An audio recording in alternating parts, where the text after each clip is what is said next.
आपल्या परिसरातील राजकीय, क्राईम व सामाजिक अपडेट जाणून घेण्यासाठी पाहत रहा स्टार1 न्यूज वर्तमान।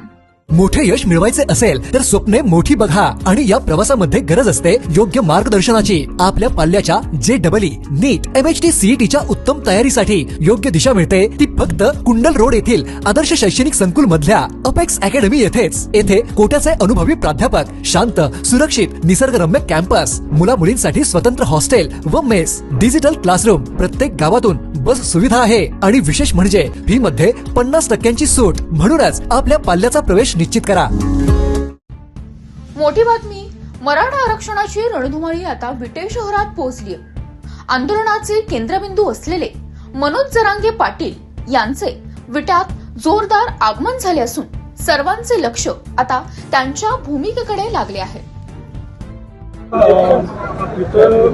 कुणबी दाखले मिळताना प्रशासनाकडून अजूनही काही अडचण होते, त्याबद्दल तुम्ही त्या शासकीय कर्मचाऱ्यांना, अधिकाऱ्यांना काय सांगता? हो, आता मला गावकऱ्यांनी सगळं सांगितलंय, विटा शहरातल्या बांधवांनी, हे नोंदी असून सुद्धा अडचण येत आहेत प्रमाणपत्रासाठी। 14,000 दस्तावेज म्हणजे त्याच्यामध्ये नोंदी सापडल्या जुन्या दस्तावेजामध्ये, तरी पण दिल्या जात नाहीत। मी आता गाडीत बसलो लगेच आपल्या पुण्याच्या आयुक्त महोदयांना सांगतो की ह्या नोंदी सापडलेल्या असून प्रमाणपत्र का दिले जात नाहीत आणि गावकऱ्याची यांची सगळ्याची आयुक्त साहेबांसोबत बैठक पण लावली होती। मी आता SP साहेबांसुद्धा बोलतो, मला वाटतं अशोक काकडे साहेब पहिले तुमचे कलेक्टर होते पण आता बदलले तसं वाटतं। ठीक आहे, मी ते लगेच करून घेतो। ते आता कुठल्या गावाला चाललोय आम्ही तिथपर्यंत जाऊस तरच सगळं करून देतो।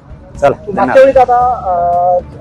सातारा गॅजेट बद्दल बरीच चर्चा झाली होती, त्या सातारा गॅजेट पुढे काय झालं? कारण याचं कारण असं आहे की सांगली, सातारा, कोल्हापूर हे जे जिल्हे आहेत ते सगळे सातारा गॅजेटमध्ये बऱ्याच जणांमध्ये त्यांना कोणती दाखले मिळू शकतात, तर बघा, काय झालं? ही पहिली वेळ आहे राज्यातले 5 विभाग एका प्रामाणिक काम मी केल्यामुळं सगळ्या विभागाचा माझ्यावरती विश्वास, तो पश्चिम महाराष्ट्र असू द्या, कोकण असू द्या, खानदेश विदर्भ, मराठवाडा असू द्या किंवा सव्वा मुंबई असू द्या, सातारा संस्थांच्या संदर्भात सातारा संस्थांचा GR लागू होणार आणि आत्मविश्वास या आपल्या पश्चिम महाराष्ट्रातल्या सगळ्या मराठ्यांना माहिती। मी धोका करणार नाही समाजाशी कधी, तो अहवाल बनलाय आणि राहिलेला काय बनतोय।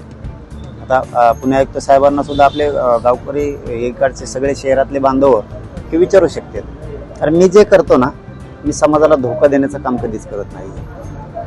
मराठवाड्यातल्या लोकांना GR निघाला, आता पश्चिम महाराष्ट्राला पण निघणार, दोन्हीत मिळून प्लस 58 लाख नोंदी सुद्धा आहेत, त्यामुळं तो GR सुद्धा राहणार नाहीये।